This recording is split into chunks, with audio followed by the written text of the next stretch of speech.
Hello, my name is Ted Lamb, an online host for History Moments with Ted, as well as a current public school teacher with over 25 years experience in the classroom. Today I want to talk about the dangers of revisionist history in your child's history or social studies curriculum. Virginia follows the standards of learning. Here is the following standard for the U.S. and Virginia history courses. It reads as follows. A. Describing the characteristics of early exploration and evaluating the impact of European settlement in the Americas, and B. Analyzing the cultural interactions among American Indians, Europeans, and Africans. Now, this sounds innocent enough. However, lessons are catered towards a Marxist, divisive, and untrue account of history. There are many examples, but I will just mention a few.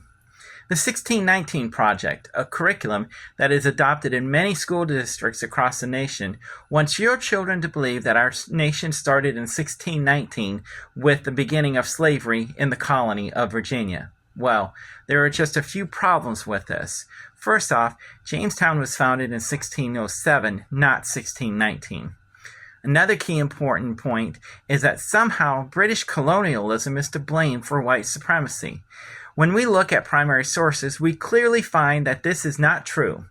The first charter of Jamestown, written in April of 1610 by the London Company, stated, "We greatly commending and graciously accepting of their desires for the furtherance of so noble a work, which may by the providence of Almighty God hereafter tend to the glory of His divine majesty in propagating of Christian religion to such people as yet live in darkness and miserable ignorance of the true knowledge and worship of God." And the quote goes on. But does this sound like white supremacy to you? Consider what critical race theory believes about our institutions. This theory believes that our institutions and the founding fathers were inherent racist individuals and had racist policies. George Washington, as one of his goals of his first administration, believed in having a just and human policy with regards to the Indian or Native American groups. He declared this: "The government of the United States are determined that their administration of Indian affairs shall be directed entirely by the great principles of justice and humanity." Another attack made by the proponents of Marxism is how horrible Thomas Jefferson, primary author of the Declaration of Independence and third president of the United States, wanted to end the evil called slavery in the colonies. In his autobiography, he writes, "In 1769, I became a member of the legislature by the choice of the county in which I live, and continued in that until it was closed by the Revolution." Listen to this.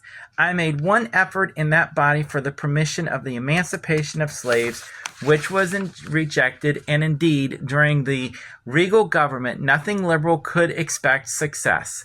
Our minds were circumcised within narrow limits by a habitual belief that it was our duty to be subordinate to the mother country in all matters of government, to direct all of our labors and subservient to her interests."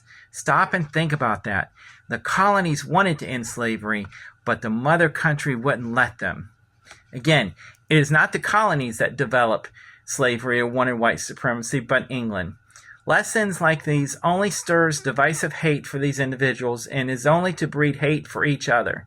This is wrong and should not be in any curriculum, much less your children's history class. When children are exposed to this over and over and taught that this is real history, then there is an attitude of hate of one's culture and country that takes hold in the heart. A whole generation is in real danger of not knowing their real history, but a history that is based on hate, dissension, and ignorance. It needs to stop now.